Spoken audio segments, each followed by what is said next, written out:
साथियों नमस्कार। स्वागत है आप सभी का मेरे इस वीडियो में। चर्चा करूंगा आपके साथ एक बड़ी समस्या की, जिसके कारण से बहुत सारे मेरे पेशेंट सफर कर रहे हैं। बहुत सारे कॉल मुझे मिलते हैं और बहुत सारे लोगों के मैसेज हैं कि सर इस बीमारी को लेकर के किस तरह से हम मैनेज करें, आप वीडियो बनाइए। श्वास के रोगी जिनको श्वास है वो किस तरह से अपने बीमारी का ध्यान रखें, इस वीडियो को लेकर मैं चर्चा करूंगा। और श्वास रोगियों के लिए जरूरी यहां पर चर्चा यह है, श्वास के जो कॉमन कारण हार्ट या फेफड़ों की समस्याओं से होते हैं, इस वीडियो के अंदर हम चर्चा करेंगे फेफड़ों संबंधी रोग जो श्वास की बीमारी पैदा कर रहे हैं, उन श्वास की बीमारी का इलाज कैसे पेशेंट ध्यान रख के करें। श्वास जो कॉमन श्वास के कारण जो फेफड़ों से रिलेटेड होते हैं, लंग्स से रिलेटेड जो कारण होते हैं, उनमें एक सीओपीडी की बीमारी होती है जिसको हम श्वास बोलते हैं, दूसरा ब्रोंकियल अस्थमा की बीमारी होती है जिसे हम दमा बोलते हैं। यानी कि श्वास और दमा के रोगियों का इलाज कैसे हो, क्या मरीज ध्यान रखे जिसके माध्यम से उसको कोई दिक्कत नहीं होगी।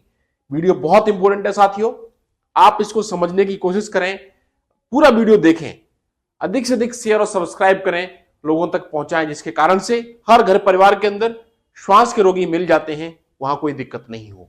क्या कर सकते हैं हम? सबसे पहले हम करेंगे डिक्रीज द रिस्क फैक्टर। श्वास के जो कारण हैं उन्हें हम कम से कम करना है। जनरली जो चाहे वो दमा हो या श्वास हो, उसके कारणों के अंदर एलर्जन, किसी को धूल, मिट्टी, धुआं, ठंडा, खट्टा, जिस भी चीज से एलर्जी है उसके एलर्जी के एक्सपोजर को कम करें। नंबर 1, स्मोकिंग बहुत बड़ा कारण है सीओपीडी के लिए, स्मोकिंग को कम करें। नंबर 2, इसके साथ साथ कहीं आप वर्क कर रहे हो, फॉर एग्जांपल फार्मर भाई, किसान भाई है, खेती बाड़ी में काम करते हैं, माइंस में काम करने वाले लोग हैं, उनके एक्सपोजर को हमें कम करना चाहिए। इसके साथ साथ दूसरी मैं बात करूंगा इन्फेक्शन। बहुत सारे इन्फेक्शन सीओपीडी या अस्थमा के पेशेंट्स को कॉमन होते हैं।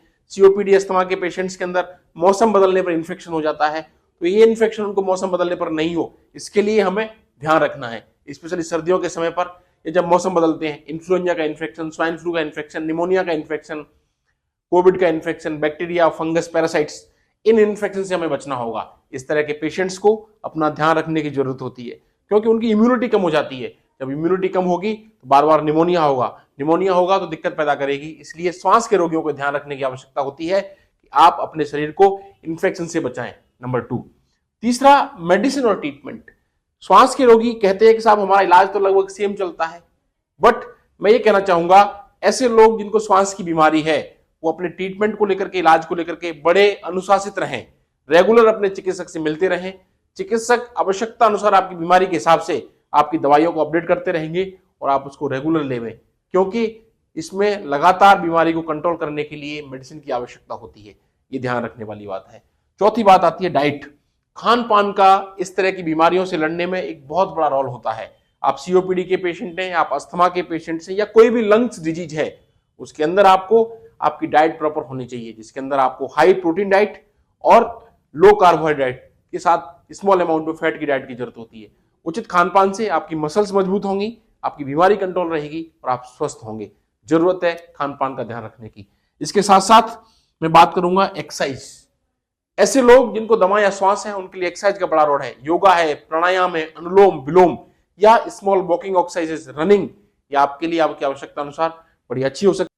एक्सरसाइज से फेफड़ों की जो मांसपेशियां हैं उनको मजबूत मिलेगी, जिसके अंदर आप रेस्पिरोमीटर के माध्यम से ब्रीदिंग एक्सरसाइज कर सकते हैं, जो आपकी बीमारी के अंदर दमा या श्वास के लिए आपको सहायक होगा। लास्ट के अंदर बात करता हूं मैं वैक्सीनेशन, टीकाकरण। जिस तरह से बच्चों के अंदर टीके लगते हैं, उसी तरह से श्वास के रोगियों के लिए भी टीकाकरण की आवश्यकता होती है, जिसमें हम पेशेंट को न्यूमोकोकल वैक्सीन और इन्फ्लुएंजा वैक्सीन का टीका देते हैं, और इस टीके से भी रोगियों को बार बार निमोनिया और इन्फेक्शन होने से राहत मिलती है और जीवन के अंदर बीमारी कंट्रोल होती है, आपकी लाइफ अच्छी चलती है और बीमारी के अंदर बड़ा आराम मिलता है। ये दोस्तों मैंने आपको बताने की कोशिश करी है कि श्वास के रोगी कोई भी हैं, इन स्टेप्स का ध्यान रख करके अपनी बीमारी को कंट्रोल कर सकते हैं, अपने आप को स्वस्थ और फिट रख सकते हैं। धन्यवाद। मैं आपके साथ doctor Ramkesh Parmar, consultant internal medicine, Jaipur, Rajasthan. नमस्ते।